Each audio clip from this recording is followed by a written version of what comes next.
Oke, di video kali ini saya ingin memberikan preview untuk pertandingan antara Persebaya Surabaya dengan Borneo yang akan bermain pada hari Jumat tanggal 3. Kick-off-nya jam 4 sore dan bermainnya di Stadion Gelora Joko Samudro Gresik ya. Jadi Persebaya Surabaya nggak bermain di Bung Tomo nih, ya nggak bermain di kandang sendiri nih.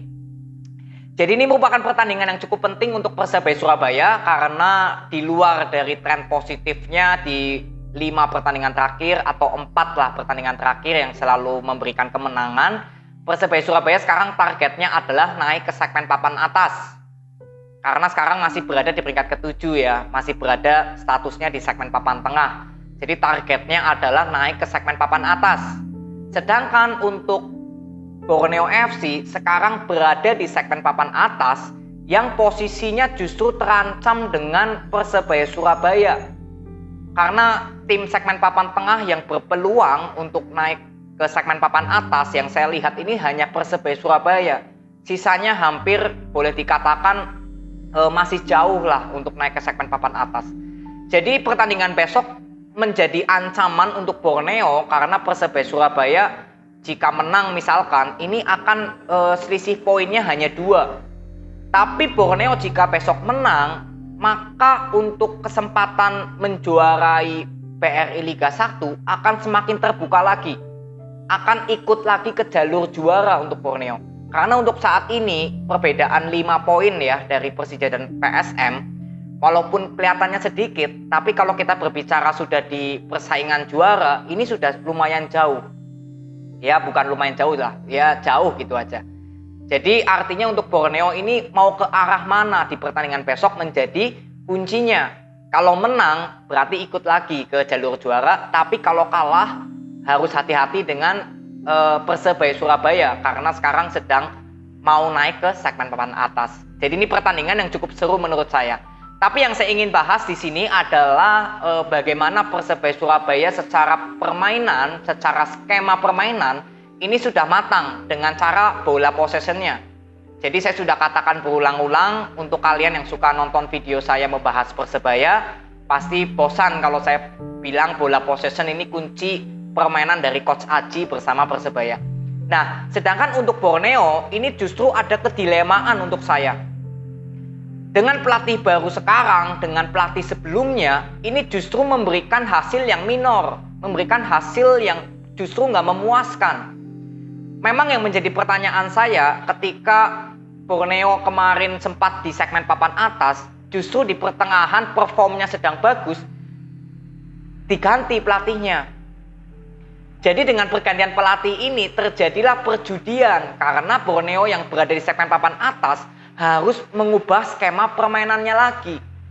Dan alhasil sekarang Borneo turun ke peringkat 4 atau performnya nggak konsisten di 5 pertandingan terakhir, hanya menang sekali ya, imbang 3, kalah sekali dari Persib. Ini karena pemain Borneo gagal untuk menerapkan skema permainan dari pelatih yang baru sekarang. Ini kunci yang saya dapatkan. Jadi untuk berbicara kualitas pemain Borneo udah bagus semua. Tapi skema permainan ini justru yang merubah perform dari Borneo sendiri. Dan di sini saya harus menjelaskan dulu apa sih yang menurut saya perubahan terbesar Borneo dengan skema permainan di pelatih sekarang dengan sebelumnya adalah di garis pertahanannya. Ini yang saya tangkap.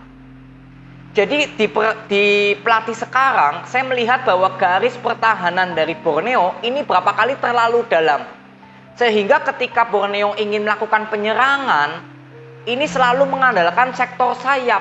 Karena pemain tengah dari Borneo yang saya katakan bertahannya terlalu dalam, ini berapa kali selalu telat untuk melakukan penyerangan. Bahkan biasanya Jonathan Bustos yang sendirian untuk melakukan penyerangan atau membagi bola kepada pemain sayap atau Pato. Itu pun juga masih minim.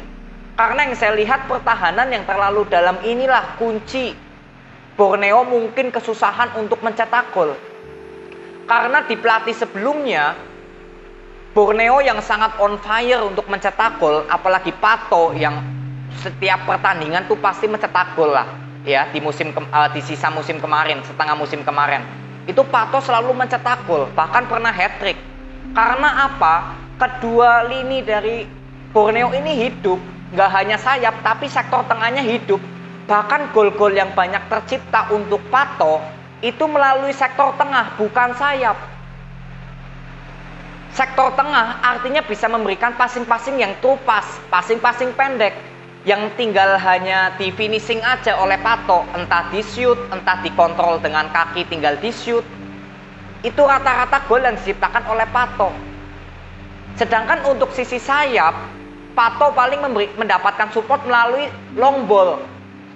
Ibaratnya kalau memberikan umpan long ball dari sektor sayap, misalkan 10 kali percobaan, ini belum tentu ada 5 yang menemui target atau sampai kepada Pato. Karena masih 50-50 kalau bermain long ball.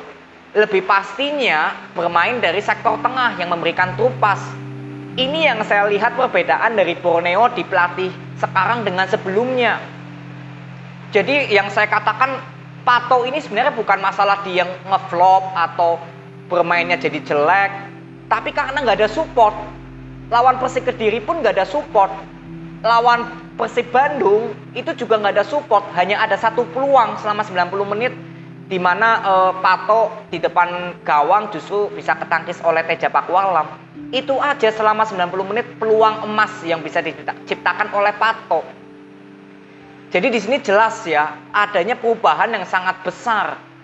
Kenapa Borneo yang di pelatih kemarin, pelatih sebelum ini bisa mencetak gol dengan mudah gitu ya. Tapi justru di pelatih sekarang kok kayaknya susah sekali untuk mencetak gol. Ini yang saya lihat pada dasarnya karena garis pertahanannya yang sangat dalam.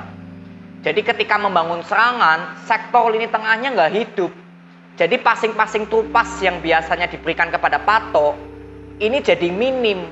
Jadi hanya mengandalkan sektor sayap, di mana sektor sayap kebanyakan ya bermain long ball. Bermain long ball ini juga 50-50, belum tentu semuanya bisa mencapai targetnya ke Pato. Ini yang saya dapatkan dari permainan Borneo sekarang. Jadi skema permainannya ini sebenarnya belum terlalu hidup untuk penyerangan. Mungkin untuk pertahanan sudah oke lah, berapa kali bisa mengendalikan bola possession. Tapi ketika masuk ke area lawan, Borneo ini seperti nggak punya skema penyerangan di pelatih yang sekarang ya. Kalau pelatih sebelumnya itu jelas nggak perlu saya komentari lah. Jadi inilah faktor utama yang saya ingin bahas mengenai Borneo. Sedangkan besok ketemu Persebaya Surabaya ini bermain bola possession. Jadi kalau namanya tim bermain bola possession, artinya bisa mengendalikan permainan. Bisa membuat tim musuh harus mengikuti ritme permainannya kita. Ini yang menjadi jebakan untuk para musuhnya Persebaya Surabaya sebenarnya. Bagaimana Persebaya Surabaya ini berusaha memancing lawan agar mengikuti ritmenya Persebaya. Dan besok menghadapi Persebaya Surabaya yang bermain bola possession, saya khawatirnya para pemain Persebaya Surabaya ini kan sangat pintar ya untuk bermain dari sektor sayap, sektor tengahnya juga hidup. Semua lini Persebaya Surabaya ini hidup lah untuk penyerangan. Jadi defense garis pertahanannya Borneo semoga besok nggak kepancing. Artinya nggak kepancing mundur ke belakang banget.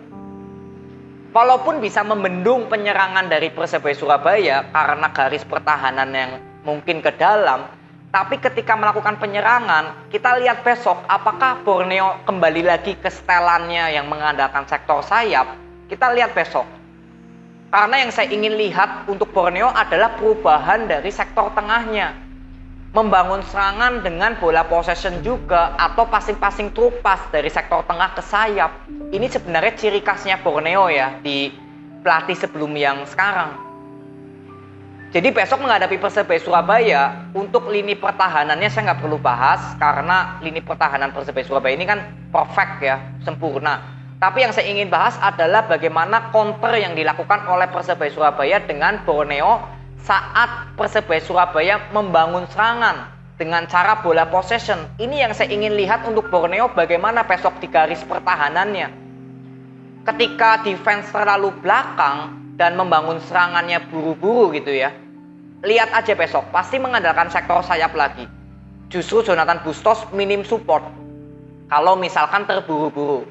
Yang saya inginkan ketika Borneo berhasil merebut bola dari Persebaya, bangunlah penyerangan Borneo dengan rapi dulu dari sektor belakang ke tengah. Jangan langsung passing cepat atau long ball. Kecuali counter attack, itu is oke lah, nggak masalah. Ada momen di mana Borneo bisa melakukan counter attack, itu nggak masalah. Tapi untuk keseluruhannya selama 90 menit, ya tentunya yang saya ingin lihat membangun serangannya dengan sabar, dengan skema. Ya, jadi untuk Persebaya Surabaya memang nggak terlalu banyak yang saya bahas, karena untuk Persebaya ini sudah tinggal konsisten. Dulu mungkin saya bahas terus Persebaya Surabaya karena memang performnya inkonsisten, tapi untuk sekarang sudah konsisten ya. Seperti sudah saatnya saya hanya menonton aja, nggak perlu saya review atau preview, kecuali statistik data mungkin oke. Karena sudah konsisten, mau apa lagi yang dibahas gitu. Tapi justru untuk Borneo yang sekarang ada inkonsisten, ada penurunan. Jadi ini yang menurut saya saatnya saya untuk ingin melihat perkembangan Borneo untuk kedepannya. Ya, jadi untuk Persebaya Surabaya dengan Borneo besok akan bermain pada hari Jumat. Semoga bisa memberikan hasil yang terbaik untuk kedua tim. Tentunya ini hanya sedikit review dari analisa saya sendiri ya, sesuai dari pengamatan saya. Jadi ini aja, terima kasih yang sudah nonton sampai akhir. Respect buat kalian. Nanti kita ketemu di video berikutnya. See you.